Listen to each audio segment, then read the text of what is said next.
Hi guys, welcome back to Lucky's 3D Studio. In today's video, I'm gonna organize my 3D printer accessories using the Gridfinity system and turn this mess of a drawer into this.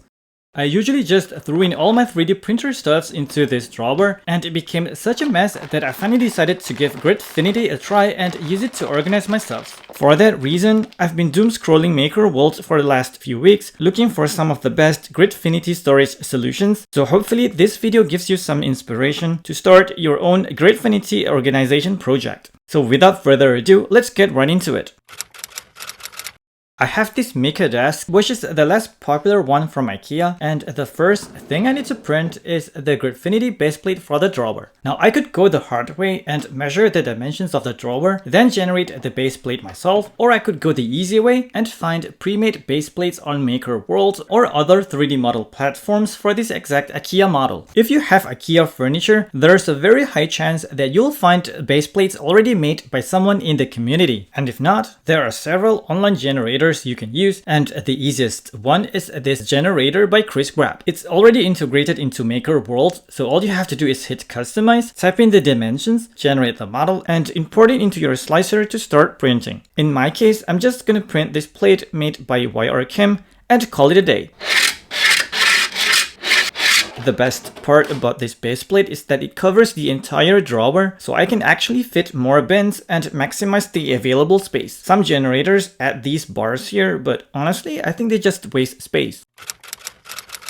Now don't even get me started on Gridfinity storage bins with lids. There are so many to choose from. There are bins with hinge lids in different sizes, bins with twist lock mechanisms, bins with latches, print-in-place clamshell bins, non-print-in-place versions that come with Gridfinity trays, and even bins with rollers like this. These here are my favorites. I can store things like fasteners or even my hot ends in the clamshell bins, and smaller random parts and trinkets in these bins over here. Now before we move on, let's talk about today's sponsor, Fanttik, and their all-time favorite tool, the F2 Master. F2 Master is a compact multifunction tool that comes in this really cool solid metal case. Press on the inner plastic casing to release it and slide it out to reveal all 35 accessories and attachments inside. The drill bits, sanding and polishing accessories, and engraver bits are all held magnetically, while the sanding discs are stored neatly in this small drawer here. To turn the tool on, simply rotate the safety switch and press the speed control button. The tool uses a brushless motor with speeds up to 25,000 RPM, and you get 5 speed levels to dial everything in exactly how you want. It's dust resistant, works great on wood, metal, and 3D printed parts, and is perfect for detail work or print cleanup. The revolver style case also makes grabbing the right attachment super quick and convenient. The F2 Master charges using a USB-C cable, which is also included in the box. Fanttik is currently running their 6th anniversary sale, so make sure to use my code in the description below to get an extra discount on your order. And now, back to the video. Now speaking of fasteners and small trinkets, I think the most efficient way to store them is in smaller Gridfinity bins that then can be placed inside a larger storage box. It's so much easier to just grab the entire box and bring it to your workstation while working on projects. And once again, there are tons of boxes to choose from. I've printed several already, like this flat one, which unfortunately isn't compatible with the Gridfinity system, this other one which also isn't compatible, this super cool rugged box, this one, and finally my favorite one right here. It doesn't have overly bulky hinges or closure parts, so I can make better use of the surrounding space. For the bins, I decided to print 24 1x1 3U bins and 4 2x1 3U bins. The pins I printed also have this clickable label, which is super convenient. I'm just gonna use my UV printer really quickly here to print the labels.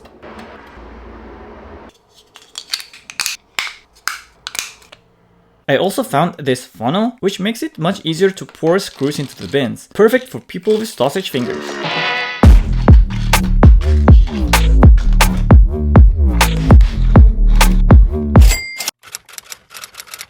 Next, let's print bins in different sizes for all of our various 3D printer accessories. There are tons of downloadable files and generators online, but my go-to generator for custom bins is once again the one by Chris Grapp. There are so many customization options, plus it's already integrated into Maker World. I definitely recommend enabling the stack and lip option so you can stack your bins and make better use of vertical space. Before generating my first bin, I'm gonna print this Gridfinity ruler. This is a super handy tool for quickly measuring the height of your bins and also measuring your drawer height in Gridfinity unit. In this case, the maximum bin height for my drawer is about 10U. I'm gonna need some odd-sized bins here and here. So first, let's measure the distance between the wall and the outermost edge of the grid. I'm gonna add 3mm to that, which gives me a total of 28mm. Let's keep that in mind. I'm gonna generate a bin for my Fanttik F2 Master first, so it's gonna be 1x6 bin plus that additional 28mm in length and 3U in height. Let's head over to our generator. From here, click Customize. Under the global option, I'm gonna leave the staking lip enabled. Then I'm gonna enable the crazy grid feature, setting the height to 3,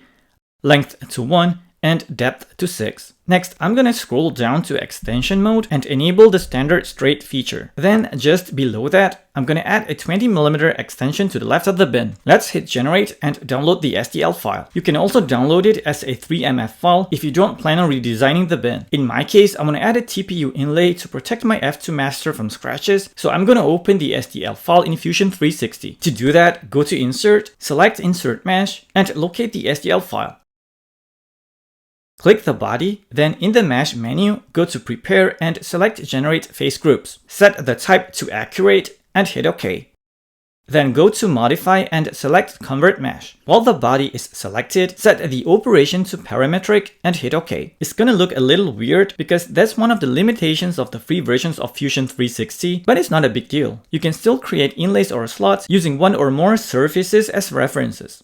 I created the inlay with finger pockets as a separate body, and I'm gonna export both files and open them in the slicer. I'm actually gonna print this as a single part using my H2D printer, but as we know, TPU and PLA don't bond very well together. Luckily, there is a cool feature called interlocking beam that you can enable, and as the name suggests, it mechanically interlocks or weaves different filaments together. I'm gonna use TPU 4AMS here for the inlay, and you can also use softer TPU if you want. Perfect! I don't really have an exact layout planned yet for the whole grid, so for now I'm just gonna print all the bins I need for my accessories that I can find on Maker World. Now comes the fun part. I'm gonna place all the bins onto the base plate, kinda like putting puzzle pieces together, and see what else we can print to completely fill the grid. I'm pretty happy with how that looks, and it seems like I can fit some odd-sized bins around the storage box, along with a few half-sized bins here. Now, if you can't find ready-made bins for your accessories, you can always print standard bins and store your accessories inside those instead. For my small magnets, I found this adorable Gridfinity storage bins, but I could also print something like this magnet dispenser pens and place them in the tray like so. For my Bowden puck, which is my favorite PDF e-tube cutting tool, it fits perfectly inside this Gridfinity cable holder bin. Oh, and they also updated the design recently and now call it the Bowden Puck Pro, so I do recommend checking that out. I didn't print any Gridfinity bins for my H2 nozzles because I already have these cases here, which are honestly my absolute favorites. And this toolbox here is my favorite for storing A1 accessories, so I'm just gonna print bins to hold those. I'm gonna store all of this in this smaller drawer here. I was able to find a base plate for this drawer on Maker World, so I went ahead and printed that too. I also printed a few more stackable bins while I was at it, so let's put everything together.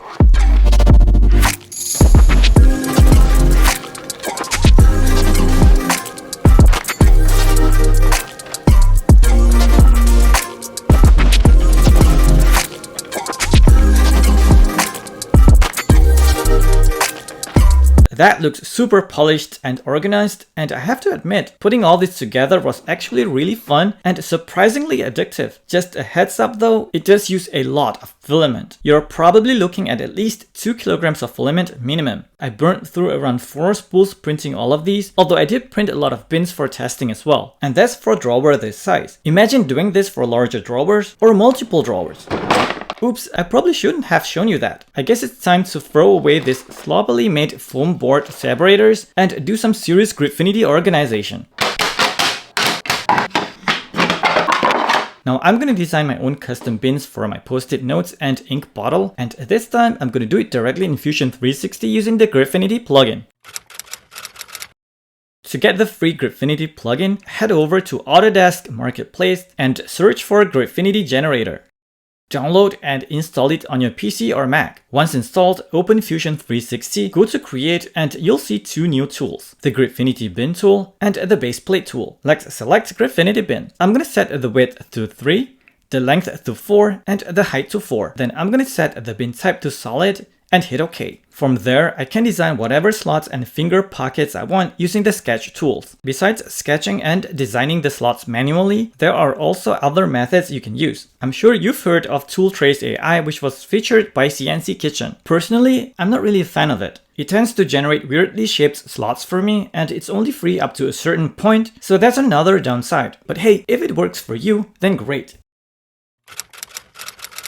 I'm going to create a Gridfinity bin for my X-Acto knife here, and I'm going to place it on an A4 paper together with this 5cm by 5cm black square that I printed. I'm going to take a photo of that, then I'm going to upload that photo to Google Gemini and use this prompt to generate a silhouette image of the knife. Save the image, then head over to this website to convert the silhouette into an SVG file. Back in Fusion 360, go to Insert, select Insert SVG, and locate the file. Select the surface, rotate as necessary, and hit OK. Now measure the square and note down the dimensions.